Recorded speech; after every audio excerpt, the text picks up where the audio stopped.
poso fadilah poso sedina mlebur dosa setahun. Dosa setahun mlebur poso sedina. Pun.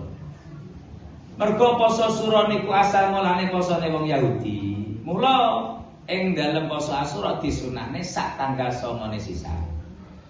Mergo napa ben boten sami kalih posone tiyang Yahudi.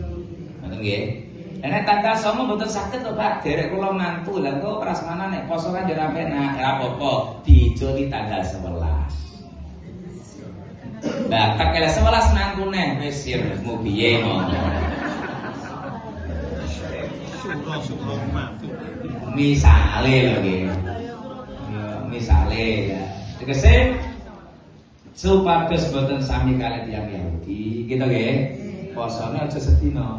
Tanggal 9 nek tanggal sore berarti tanggal 11. Nomor 3, lha nek poso niku hadise sahih, nggih. Hadise sahih. Nomor 3 taus alalial. Suk malam suro dina suro jenengan bapak-bapak ibu nek masalah urusan blonjo sing longgar. Suk suro keluarga dilonggarne, nggih. Bapak-bapak suk suro njaluki apa anak bojone tukone.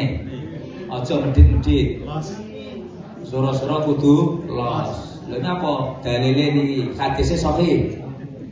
Dawuh Kanjeng Nabi, man wasaya lau ya Asyura wa sallallahu alaihi fi sanati kuliah. Sapa wong jembarne keluargane dina Asyura, Gusti Allah bakal jembarne rezekine taun niku. Setahun niku rezekine dilonggarne karo Gusti Allah. Lho Pak, nek jenengan rezekine pengen lancar, malam suro aja medhit karo sing los. Takoki bojomu, jaluke apa? Takoki anake, jaluke apa? Tukokne. Nek duwe, ngono. Nek nek wong lanang sing ngerti, iki siap-siap nyeleki nggo sura. Aja nalikane sing wedok dulu lah, ora duwe lho, gak disiapne kuwi. Disiap nyelek. Jak. Mangane sing enak, aja sura-sura aja tempe kok. Oh rezekine kelas ya. Nah. Sura tangan ceklos takoki. Malam sura-surane kan poso, berarti malam surane bumine malam 10. Jak. Mangan enak-enak neng ndi sak jalukane.